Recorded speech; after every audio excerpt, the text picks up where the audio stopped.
Well, good afternoon. So, yesterday I went to take a look at a job. It's just a small kitchen. It's an L shape with a area for fridge. They're thinking of possibly doing a small island and a little coffee station. So what I did was on the job site there, I measured the room, and I've got this on paper here, on graph paper. And you can see this is the basic room.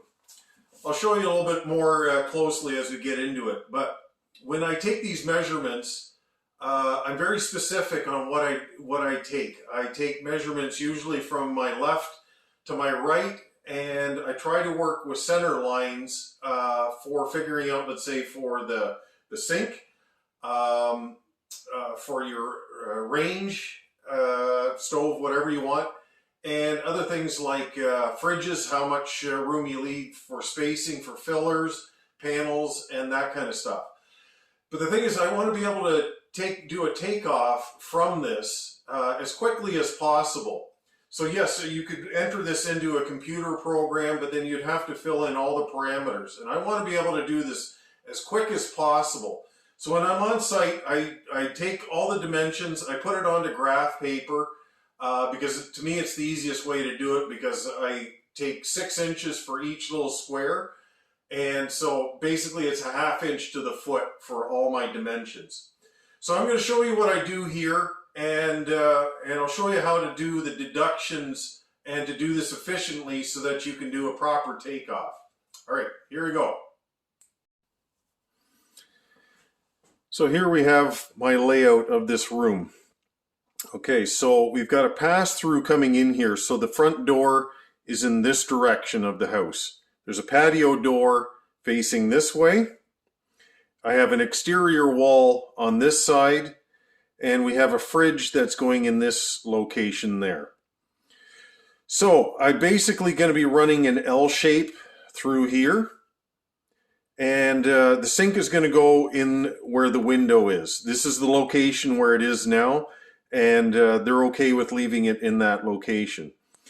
So they want to put a double sink in here, and if you're going to put a double sink in, I prefer to leave the minimum 33 inches for a double sink. So what I do first is I just draw a couple of quick lines through here at 2 feet. Like this, just so I can define my L shape. I'm just going to write in a couple of things that I know I'm going to be putting in, and one is a 45-degree upper corner, like this.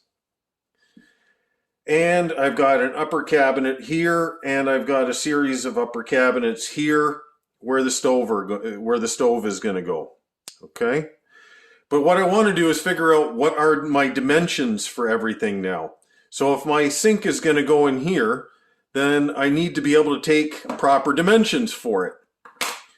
So I've got a measurement from my corner to the edge of my trim, and then from my trim to trim. So when I do a window, I don't just measure the window, I measure the window plus the trim, because that gives you a proper center line for whatever your sink is. So it goes from wall to trim, from trim to trim, and then trim to wall again, like that. So I have 35 1/4, 42 1/2, and 72 1/4. And if I add all those up, it works out to 150 inches. So when I'm taking dimensions, I always take the full length of the room, plus all the dimensions in between, and then I total them up, and that way I can check to see if I've made a mistake. So my wall here on my L shape here is also 47 1/4. So I'm going to start with my location for my sink. So I take 42 1/2, 42.5, and I divide it by 2, which is 21 1/4. Okay, so that's half of your window. Now add it to your 35 1/4 plus 35.25.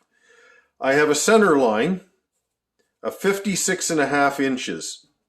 Okay, and that's going to be to the center line of my sink.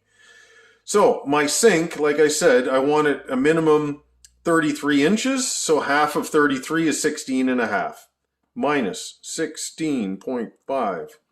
I'm left with 40 inches. Okay, so if my sink is going to go in here, I want 40 inches that's going to be left over. Now, I've got a corner here, and what do you do with the corner? Okay, so I've got really two options to do it. Well, actually three. You can do a lazy Susan corner. I really don't like those. You can do a blind corner with the door coming out like this, and you'd have access into the back there. But actually what I'm going to be doing is I'm going to be killing that corner, meaning I'm going to be cutting it this way. Okay, and that's all going to be dead in here. That's dead space. I actually had a client once where I did the same thing, and they ordered a plastic skeleton off of Amazon and stuck it in the dead corner. Anyways, I never went back to find out if they actually did it, but they were pretty convinced they were. But anyway, so you've got 40 inches left from here to the start of your sink cabinet. So in my dead corner, my preferred is 26.5 inches, okay, to the start of the next cabinet. Why I like 26.5 inches is at 26.5 inches, your drawers can bypass any kind of hardware, or when your door is opening up, you won't be clashing in with any of the knobs or handles. So what I'm planning to do is I'm going to be adding drawers that are going to be going this direction, and I'm going to be having drawers going that direction. So my leftover again from this point to the start of my sink cabinet is 40 inches. Now I'm going to take off 26.5 minus 26.5 is 13.5 inches. So I take that from this point here, 26.5, 13.5 inches.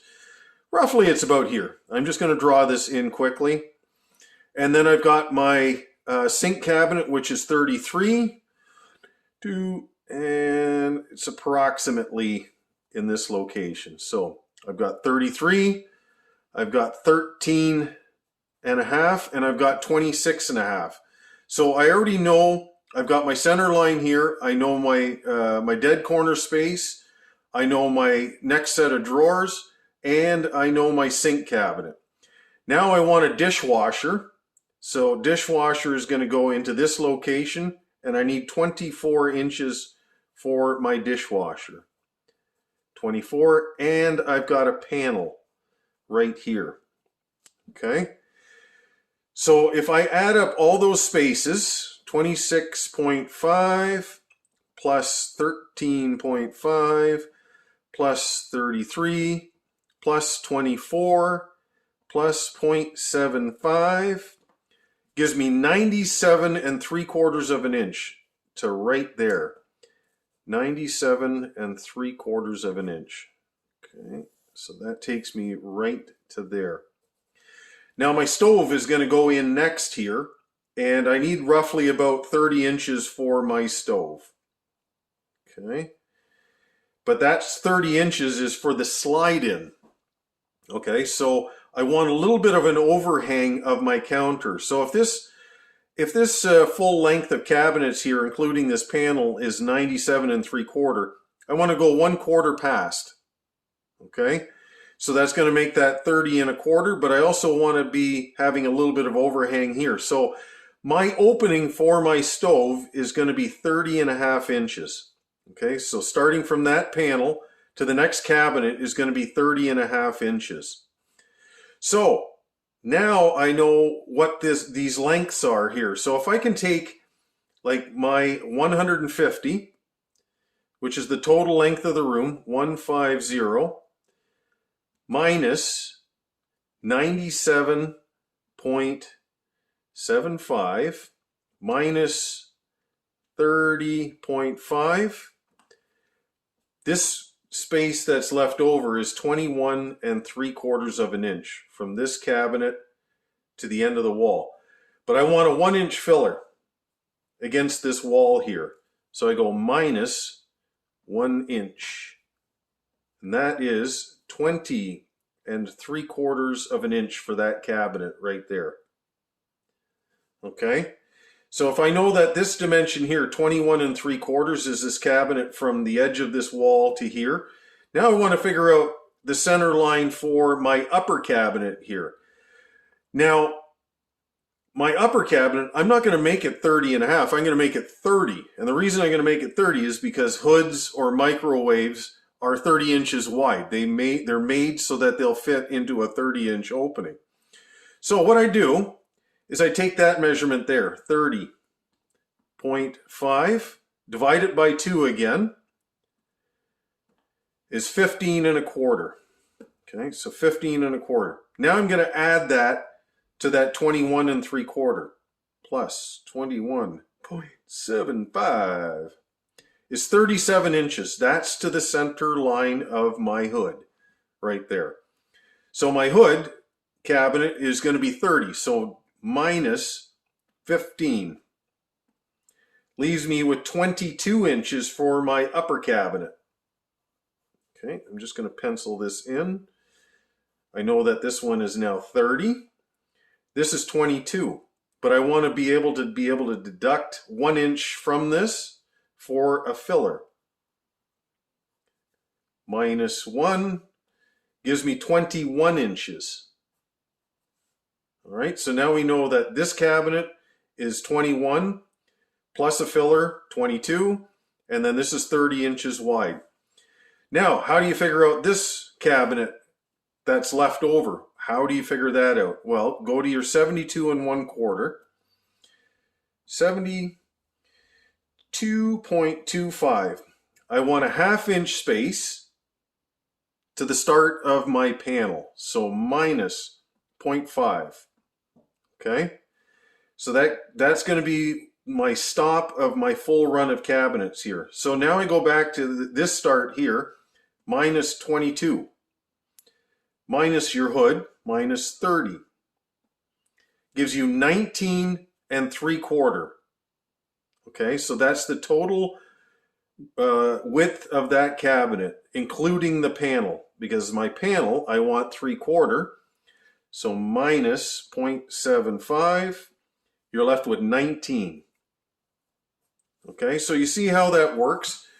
You're basically working off of center lines in here. Your sink is on the center line, and your stove is in the center line. And this way you can easily do the math on here to figure out how this all works. So let me do this section of wall here. So I'm at 35 1/4, 35.25. I want a 1/2 inch gap from my panel to my trim, minus 0.5. I'm left with 34 3/4. Now my corner cabinets are always a standard 24 by 24. Okay, so minus 24, you're left with 10 3/4. And then I've got a 3/4 inch panel here, minus 0.75. This cabinet's 10 inches. Okay, and let's do the other side here, 47 1/4, 47.25. I'm going to subtract a 1/2 inch, minus 0.5. I'm at 46 3/4. Again, 24 inches, minus 24. Leaves me with 22 3/4, but I want a panel again. Okay, minus 0.75, you're left with 22 inches. Okay, and let's do the bottom one again. 47.25 minus 0.5, 46 3/4 is your total length. Less 26 1/2, 6.5. Let me do this again. Wrong. 47.25 minus 0.5, 46 3/4 minus 26.5 is 20 1/4. And I want a panel again. Minus 0.75. 19 1/2.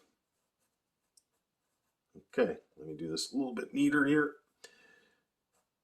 19 1/2 inch. So now I know that I've got a cabinet with 3 drawers. I'm going to go 4 drawers here.